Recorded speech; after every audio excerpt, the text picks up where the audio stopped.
भगवान ने सोचा कि कलंक का मार्जन मुझे ही करना पड़ेगा, और भगवान रथ सवार किए, रथ तैयार किए, और उस पर सवार होकर के भगवान श्यामंतक मणि का पता लगाने के लिए चल दिए।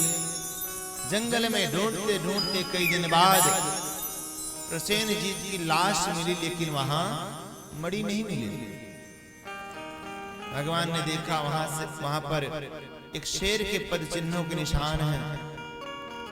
भगवान उनका अनुसरण करते हुए आगे बढ़े तो देखा आगे शेर भी मृत अवस्था में पड़ा है, लेकिन वहां पर भी मणि नहीं थी। वहां से एक भालू के चंगुल के निशान है, रीछ के।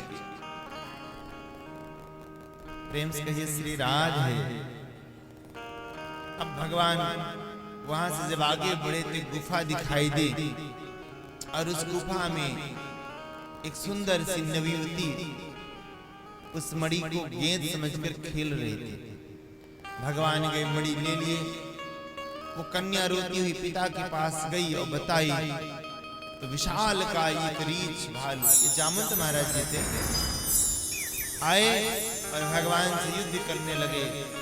ये वही जामवंत जी हैं जो रामादल भगवान के साथ में। युद्ध कई दिन चला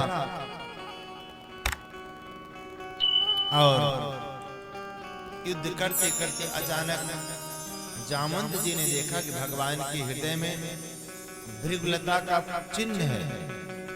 समझ गए, अरे मेरी मर्यादा पुरुषोत्तम भगवान राम है। चरणों में गिर पड़े, बोले प्रभु हम आपको समझ नहीं पाए, हमें क्षमा करिए। भगवान ने उनको क्षमा किया है। और अब जामवंत जी ने कहा महाराज जब आप आ ही गए हो तो मेरी बिटिया जामवंती है, इनका पाणी ग्रहण करिए। ऐसा कह करके सुंदर अपनी बिटिया का हाथ द्वारिकाधीश के हाथ में थमाया, और साथ में श्यामंतक मणि भी दे दी। अब भगवान गए थे अकेले, अब आ रहे हैं तो साथ में बहू को मिले के आ रहे हैं। द्वारिका में पहुंचे, पुष्प वर्षा भई, श्यामंतक मणि हाथ में। भगवान सीधे गए और सत्राजित को बुलाया, बोले भैया ये ले तू अपनी मणि, तूने मुझको अनायास कलंक लगाया। भगवान मणि दे करके अपने महल में गए ही थे, तो सभी नगरवासी सत्राजित को बुरा भला कहने लगे, रे तू कैसा आदमी भैया, भगवान को तूने आरोप लगाया, झूठा आरोप लगाया।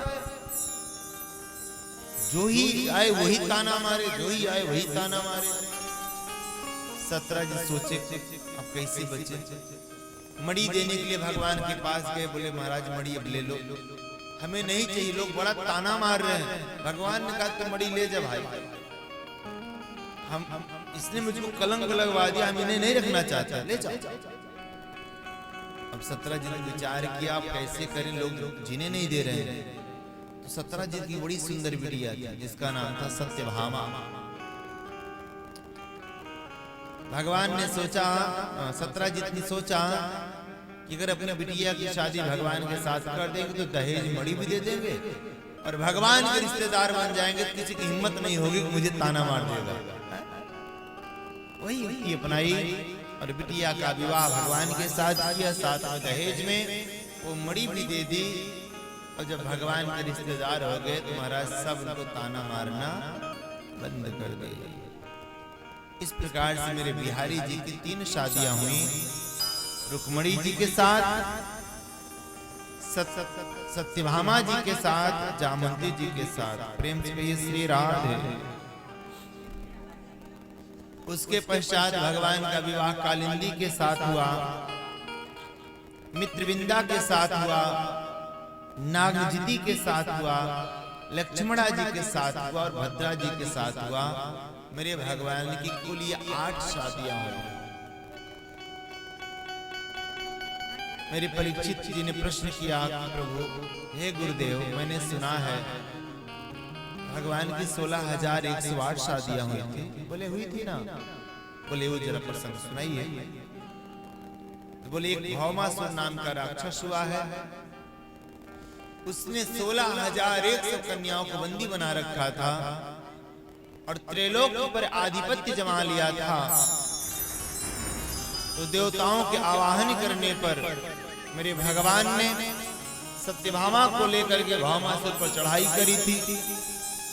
और भौमासुर का जब वध किया था तो 16,100 कन्याएं हाथ जोड़ करके भगवान से प्रार्थना करी थी, क्योंकि भौमासुर भी भगवान की तरह सभी के साथ महाराज करना चाहता था, राजाओं को पराजित करके उनकी राजकुमारी को छीन लेता था। जब भगवान ने भौमासुर का वध किया, सभी राजकुमारियों को कारागार से मुक्त किया, तो सभी राजकुमारियां बोली, प्रभु हमें कौन अपनाएगा? अरे लोग उन जानकी का जीना मुहाल कर दिए, जो जानकी कभी रावण को जी भर के देखती नहीं थी। कितनी पतिव्रता थी। जब रावण अशोक वाटिका में जाता था तो जानकी जी कैसा बर्ताव करती थी पता है? जब बात भी करती थी ना तो ऐसे तृण धरियोट कहत बैदेही, तिनके की आड़ से बात करती, तब भी उनको कलंक लगा दिया लोगों ने। अच्छा एक बात और बताऊं, इस संसार के लोग उंगली उठाते हैं बहुत जल्दी, जबकि अध्यात्म कहता है किसी के ऊपर ऐसे उंगली उठाओगे तो 4 उंगली तुम्हारी तरफ इशारा करती। पहले अपने बारे में सोच लो कि बुरा जो देखन में चला, बुरा न मिलिया कोई, जो अपना दिल ढूंढ लिया तो मुझसे बुरा न, है ना?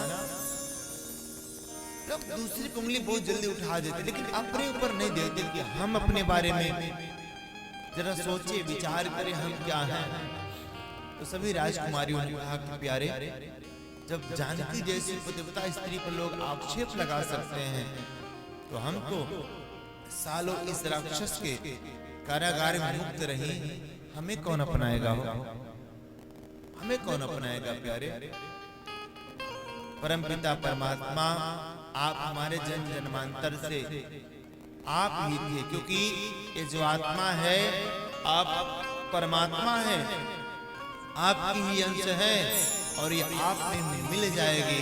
तो प्यारे, जब अदृश्य रूप से आप हमारे हैं तो साक्षात रूप से भी आप हमारे बन जाओ। सारी कन्याओं ने भगवान से निवेदन किया, प्यारे आप नहीं अपनाओगे तो कौन हमें अपनाएगा? तो मेरे द्वारिकाधीश भगवान ने यहाँ कामना के वशीभूत होकर नहीं हो, बल्कि दया के वशीभूत होकर कहा, अरे चिंता काय को कर रही हो? जिसको कोई नहीं अपनाता उसको मैं अपनाता हूँ। इस प्रकार से मेरे बिहारी जी ने 16,100 कन्याओं को अपनाया और मेरे भगवान की कुल शादियां हो गई 16,100, है ना?